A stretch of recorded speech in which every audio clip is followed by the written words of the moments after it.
Shalom bien-aimés dans le Seigneur Jésus-Christ, c'est votre serviteur Francis Ngawala. Nous sommes en train de parler sur le chemin de la grandeur et nous sommes dans le chapitre les hommes du grand, les hommes qui sont autour de celui qui a atteint la grandeur. On a parlé déjà de plusieurs et aujourd'hui je voudrais vous parler spécialement sur les experts.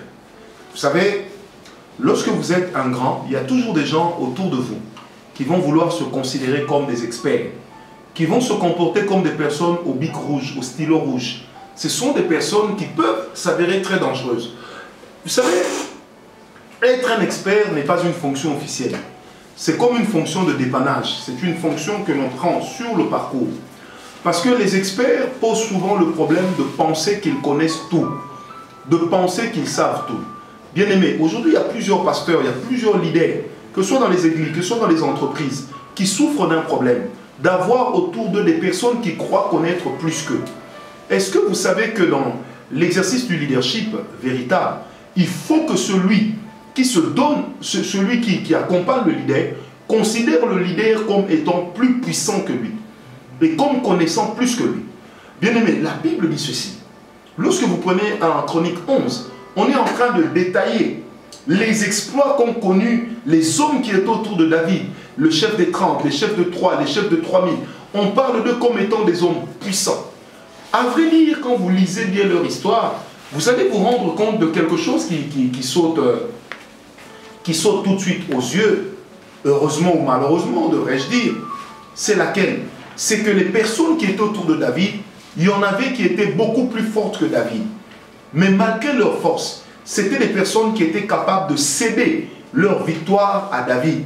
C'était des personnes qui souhaitaient qu'on parle plus de David que d'eux. C'était des personnes qui étaient sûres que notre vie appartient à cet homme-là. Amen. Amen. C'est ce que la Bible dit. C'était des personnes qui étaient tellement fortes. Et on est en train de les énumérer en Chronique 11, à partir du verset 10. Vous descendez jusqu'au verset 47.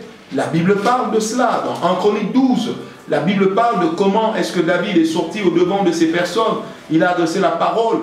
Lorsqu'il devait les prendre les personnes qui étaient venues devant lui ou avec lui pour l'accompagner. Bien aimé, une chose est vraie. La Bible dit, nous sommes dans 1 Chronique 12, verset 22.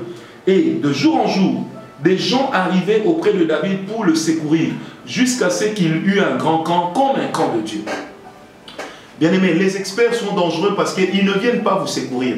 Ils viennent vous secourir. Les experts, c'est comme la race d'Achitophel. C'est-à-dire, c'est des personnes qui sont là pour eux. Le jour où le régime change, eux aussi, ils tournent kazakh. Ce sont des personnes de tous les temps, les fruits de chaque saison. Bien aimé, quand un fruit pousse durant toutes les saisons, ce fruit-là n'est généralement pas bon. C'est quelquefois la rareté d'un fruit qui fait sa saveur et sa valeur. Amen.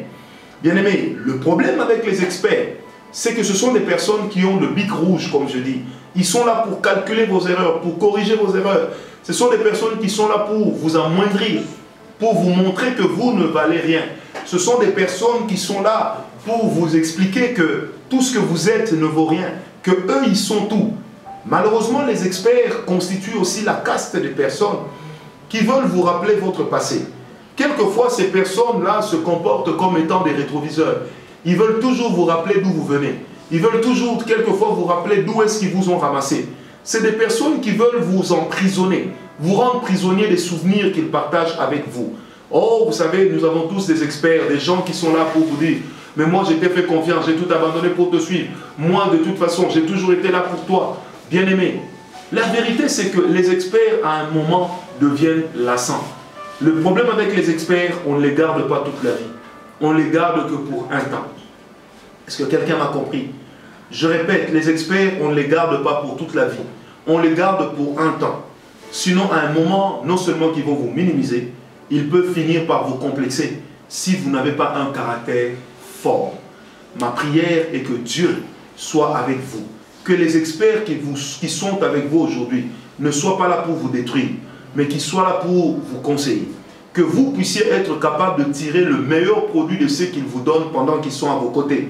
Parce que sachez-le, un jour, un expert continuera son chemin.